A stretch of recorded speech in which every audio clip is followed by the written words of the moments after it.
Hey everybody, this is Dr. William Clark, your host of the Dr. William Clark podcast. Glad to be with you for another episode. Glad to hang out with you for another episode. Listen, this is the podcast where we try to talk about, not we don't try, we do talk about how to simplify your fundraising approaches so that you can raise 6 or 7 figures for your various programs. It's important that we do this, that we have this conversation. Because you got so many cool things going on in your world and you need the funding to make it happen. And so without the funding, it becomes very difficult to serve the community that you're called to serve. And so I'm happy to be with you today. This is, we're still in the middle of our series, How to Raise $100,000 in 6 months. And specifically, I want to talk about the various tools that can expand capacity so that you can do more without spending more. And that's a hot topic for a lot of people because they're in this space where they're trying to do more without spending more, and it becomes a difficult ask of them to do that because a lot of people don't know what tools to use or where to go or what to buy or what to invest in to make a difference. And so I want to talk about those tools that I've been using that are making a difference, that are shedding a light on what we use every day to impact the community and to serve the community that we care about so much. With that being said, let's jump into our show. Before we do that, let's acknowledge our sponsor. Our sponsor for this episode is the Nonprofit Fundraising Masterclass. This Masterclass was created with you in mind. We created this Masterclass to help you simplify your fundraising approaches. So if you're into that, if you're in need of that, simply go to nonprofitfundingstrategies.com. Again, it's nonprofitfundingstrategies.com. We'll be glad to help you on your journey so that you can raise the money you need for your program and serve the community that you're called to serve. So listen, let's jump into this topic today. Why do we need to talk about tools, right? Why do we need to talk about tools that can make a difference in the world that you're serving and in the work that you're doing? The reason why we need to talk about tools that are making a difference is because a lot of newbies who are starting nonprofit organizations, who are in this space where they're trying to figure out how they can serve their communities and be more effective, they are trying to tap into reasonable sums of money for their agent stays of their organization. And once they get their hands on this type of money, they are now trying to figure out, what do I do next, right? I got my 501c3. I got some sense of a board in place, right? I have maybe office space where I'm meeting with folks, all that good stuff. And now they're trying to do more, and they realize one big problem that they have, among many, but here's one big problem that they have. And the problem is this: they are, unfortunately, bivocational. And it's not a bad thing that they're bivocational, but it is a reality. So the question that we got to answer is, well, what is bivocational, and why does that matter, and why is it standing in the way of people serving their community? Well, a bivocational leader, a person who is leading a nonprofit organization, is a person that has a 9-to-5 job, but also has this burning passion inside to serve their community. Okay? They have a 9-to-5 job, but they have this burning passion to serve their community.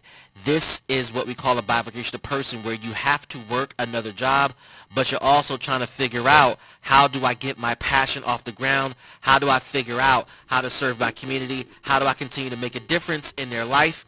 And how do I do so without losing traction, without losing impact, without losing momentum, without losing time? That is the most precious resource that we all have as entrepreneurs, and certainly the bivocational leader understands this most, because the time that they would spend on building this nonprofit or building this passion is interrupted by their 9-to-5 job.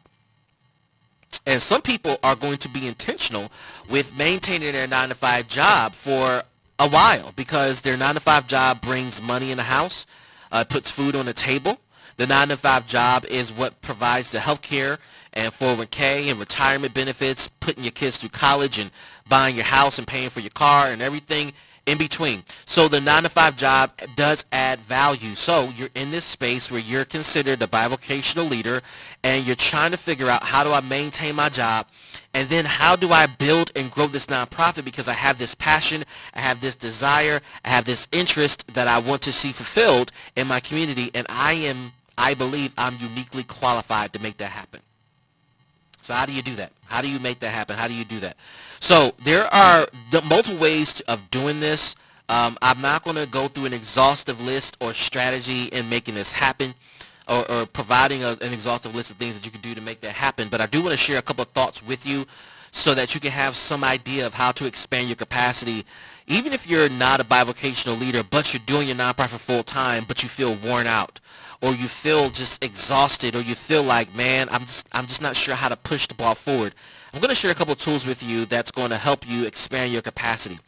Now, you're going to have to figure out how to apply these tools. I'll do my best to share and describe them within reason, but you're going to have to figure out how to apply these tools. But let's kind of talk about staff expansion.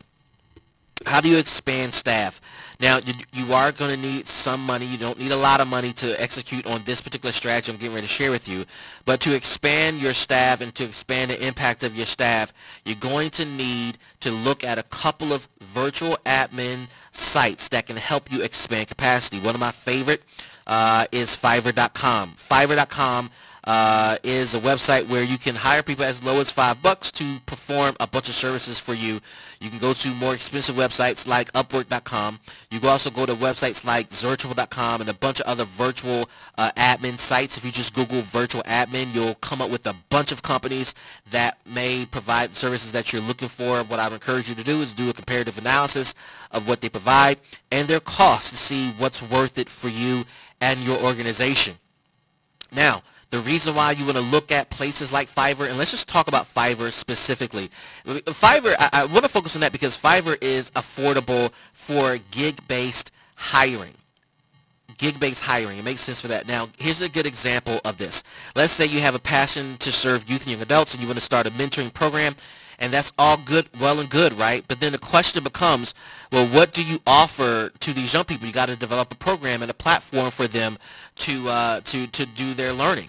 So you're going to need a curriculum. And the question now becomes, what type of curriculum are you going to offer? Now, you have some options here, and this is a second tool, but I'm going to talk about the first tool. A second tool that I want to offer you is to purchase a curriculum that already exists from an author or a publisher or a company that's already created content relative to the work that you're doing. A good example that I can think of off the top of my head is 24/7 Dad, right? The Fathers for Life program. They have a platform for parents who want to learn how to do parenting, whether it's court-mandated program, volunteer, whatever the case may be. That content's been developed over 20, 30 years, and it is world-renowned, respected, and it is trusted. It has content in book format as well as an online format. So if you're going to offer a parenting component to your work or offer a parenting program, why launch a parenting program from scratch when you can purchase their content, white label it, put your logo on it, and teach it and facilitate it for the benefit of your community? Again, that's the second strategy. The first strategy is to go to Fiverr.com. If you don't like that content, go to Fiverr.com, hire somebody to draft content on your behalf. So you may record some content as an audio transcript, get the transcript to them, and ask somebody to develop your content or write your content. Or you may record the content and ask somebody to use the transcript and turn it into content that can be published, right? The whole goal is to minimize the amount of time you spend doing a task and hire folks to do it. And you can negotiate on Fiverr. You can put out there a budget and a request and make a request and see how people respond. You'll get a number of responses, and it'll be up to you to choose who to work with. I use Fiverr quite a bit for a number of things for my businesses, and it has come through in a clutch. Sometimes, of course, like any other staff person, the product is not going to be perfect because here's the thing, guys. You don't want to look for a perfect product. Whether you have full-time staff, part-time staff, per diem staff, or gig-based staff, perfection gets you nowhere. What you want is a complete product that moves the ball forward for your business, your organization, your nonprofit. That's more important than finding a perfect product that's going to make you happy. Move the ball forward one step at a time, particularly if you have an action plan in place that allows you to organize your work and focus on what's the next step for this particular project. I have utilized Fiverr, and once I've done my review and approved it, it has come through in a clutch. Primarily, it's come through in a clutch by helping me save time. Save time. As of this date of the recording of this podcast, I recently hired somebody on Fiverr to help me with the particular project, gave them 24 hours to do it. 24 hours later, it's done. And I didn't do my review yet, but I did a cursory review just to make sure it met all my needs. And quite frankly, I know I'm going to be pleased with it because I've been doing stuff with Fiverr quite a bit, working with a number of folks quite a bit to know what I'm looking for and what I know. I have like this platform to know. I have this mechanism to know, rather, to know when I've met all my needs or my needs been met. Fiverr can save you quite a bit of time and money. Can I tell you that if you simply invest a couple of dollars in Fiverr or Upwork or a virtual admin, you can get back so much time. So now let's play this scenario out. You're a bivocational leader. You want to develop content for your mentoring program. All right, so you do your research and determine, I'm going to hire somebody on Fiverr to write it for me, or I'm going to purchase curriculum that already exists, whether it's a textbook or a pre-made curriculum, and I'm going to facilitate that content. You've saved yourself a lot of time and a lot of money. Let's go down this path. Let's use this example of this youth mentoring program. All right, so I'm still bivocational Dr. Clark, and I've somehow, some way, been able to negotiate when and where to deliver the program. Let's say you were able to negotiate with the neighborhood school near your job to deliver content to 6th, 7th, and 8th graders. And it's going to be, let's say, during school hours, right? During school hours, let's say 7:30, 3 o'clock, and they're going to put you in at the 10 o'clock time slot for homeschool. Now, here's a problem. You're still bivocational. You still working 9 to 5. You are still working from home possibly. Or you're taking care of your kids or taking care of a loved one, but you want to see this passion get off the ground. How do I do my program, Dr. Clark? Glad you asked. You do your program by hiring staff yet again. All right? So when you start to get little grant monies in, or you start to generate revenue from donations from yourself or your board or other partners, individual donors, you don't want to spend your money on giving stuff away. You want to spend your money on deploying that money so it can multiply. Multiply in a way that gets you the face time you need and want, that gets you the results you need and want, that gets you in places you need and want. So now that you, let's say for the sake of argument, you got a couple of $500 grants from Walmart, from Target, from Home Depot. You've been donating money into the account for the nonprofit. Your 9 board members have been donating. And let's say you have $10,000 in your account. So you've already spent either a couple of $100 or less on Fiverr to develop your content, or you decided to spend $1,000, I don't know what it costs for the Dads for Life program, and you said that's a fit for me. Let's say you have $9,000 left. Now, with that $9,000 left, you want to figure out, how can we run a 4-month program at the school talking about our mentoring topic for our 6th, 7th, and 8th graders? Well, we already know that the school wants us to come do a homeroom, which is at 10 o'clock, whether it's through Zoom or in person, depending on if your school district is open now. Now, we also understand that we want to run it 2 or 3 times a week. Let's say 3 times a week. Let me open up my calculator as I'm talking with you guys. So we're going to run it 3 times a week. So that is 3 days a week. Let's say Tuesday, Wednesday, Thursday, and let's say we do 2 hours a day. So we're going to do 2 hours a day times 3. That gives us 6 hours of work each week, and we're going to do this for 4 months. So let's say it's 12 weeks. So we're going to be working our nonprofit 72 hours over the next 4 months. Again, in this particular example, you're bivocational. You're at work. You don't have 72 hours to spare because you're working 9 to 5. What do? You look at those 72 hours and you decide to hire somebody part-time to teach your content. If you follow me on social media or Clubhouse or anywhere, you know I teach the 3 secrets to fundraising. What are they? The third fastest way to raise money is strategy. Second fastest way is performance. Fastest way is relationships. Let's go back to performance. This whole conversation is about performance. This is how you start to generate performance. So you now need to figure out how to occupy 72 weeks of content, of time at the school so that you can deliver your mentoring program. Awesome sauce. This is how we're going to do it. We're going to take those 72 weeks. Let's create a budget. With that budget, let's figure out how much does it cost to pay somebody $15 an hour for 72 weeks. It's going to cost us $10,080. All right, let's do $72 times $20 an hour. That's $14.40. All right, let's do 72 hours times $25 an hour. Let's do $1,800. Let's go for an even number. $72 hours times $30 an hour is going to take us up to $2,160. Let's go with that. We're going to pay your staff person part-time $30 an hour for 72 hours worth of work. When you're leading your organization, guys, you You are, as the executive director, you're the visionary, you're the vision caster, you're setting direction, you're setting precedent. You want to provide your staff with the template, the standards, the mechanisms, the curriculum to do their work. Once you've done that, whether you've hired somebody on Fiverr or you've hired or purchased curriculum that you really like, a textbook or a curriculum online, whatever the case may be, you now hire staff. So now instead of giving away turkey sandwiches, haircuts, socks, ham sandwiches, free hats, whatever the case may be to the community, take a portion of the $9,000 you have left and hire somebody to deliver your content over 72 hours. Now you go and post a job description for a part-time instructor, and you go through the interview process. Don't you, now listen, you can hire whoever you want to. I'm going to recommend not hiring family and friends. Y'all already know why. But here's the thing. Go through the interview process like a boss. Yes, you're bivocational, but be the boss. Be the executive director. Be the CEO. Go through the hiring process and hire somebody to teach your content. Now, during those working hours, you know you're going to get certain types of candidates, people who aren't looking for full-time work. So that's going to change your hiring pool. You're probably going to get moms who are stay-at-home moms, stay-at-home dads, retirees, grandmoms, grandpops, auntie, uncles, folks who just have free time but don't want to work full-time. And you're willing to pay $30 an hour. You may even get a college student. I know some folks are going to say, well, you can get college students for free. Yeah, but how reliable can they be to teach your content and to make the impact you're looking for? It's much better to pay for talent than to rely upon free talent and not be sure what you're going to get in return.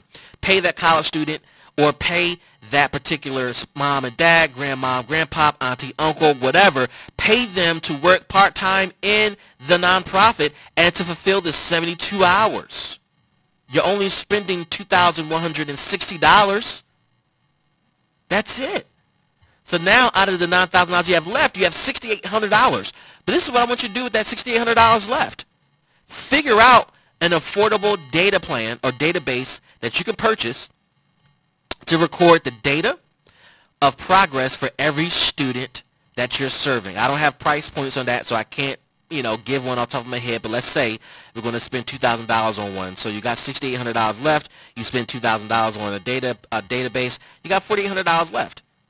And let's say you not only have your facilitator teach the class, you're going to have them enter the data as well. So we got to up this. So let's say we're going to pay our person 100 hours times $38 an hour. That's $3,000. Plus we're going to pay $2,000 for a database system. Out of the $9,000 we got left, we got $4,000 sitting in the bank. So by being a bivocational leader and investing your money strategically, you have hired somebody to teach your class, enter the data, and you've developed a database system to organize the data so that you can look at the second strategy of raising money, which is performance. When you look at the end of that semester and you looked at the progress you've made, and of course you got to develop the database to capture the right data points for large-scale investors, you now can look at funding season and say, hey, this is what we've done. Here's our resume, and here's what we believe we can do if you've invested $10,000, $20,000, $50,000, $100,000 in our nonprofit, and you keep doing the process over and over and over again. Now, you're doing all this while you're still working your 9-to-5 job. You still got a base salary. You still got a 401k. You still got health insurance, and yet you're still leading your nonprofit. If you've ever wondered how to do this, that's the blueprint. And you can flip this into making $100,000 in 6 months by following this strategy. Even if you don't or you can't secure major donors, like large foundations, you can secure individual donors by hosting listening parties and telling a story of what you're doing in the lives of these young people. And you're telling a story that's been collected by your staff, paid staff. And people that hear this are going to hear you talk about this, and they're going to say, you know what? I want to support that. You know what? I want to be a part of that change. I want to be a part of those results. You know what? I really want to see that happen in my community. So guys, I hope that you found this super helpful. I hope that this is going to make a difference in your work. With that being said, I do want to remind you guys before we invite folks up to have this conversation, this particular podcast is brought to us by the Nonprofit Fundraising Masterclass. If this type of teaching that we just went through helps you or has helped you rethink or think differently about your work, then I encourage you to join the Masterclass, because we go over strategies that are going to help you raise money and have the right type of impact that's lasting in your community. If you're looking for simple fundraising strategies, if you're looking to simplify the process of raising money, then I encourage you to join our July cohort of the Nonprofit Fundraising Masterclass. We got a few seats left. I know you're thinking about it, but I'm encouraging you to get off the sidelines, join the Masterclass, and be a part of this journey. Again, if you want to submit your application, simply DM me, tap on my profile. You can see my pic there, the website's there, or you can DM me on Instagram, or simply go to nonprofitfundingstrategies.com.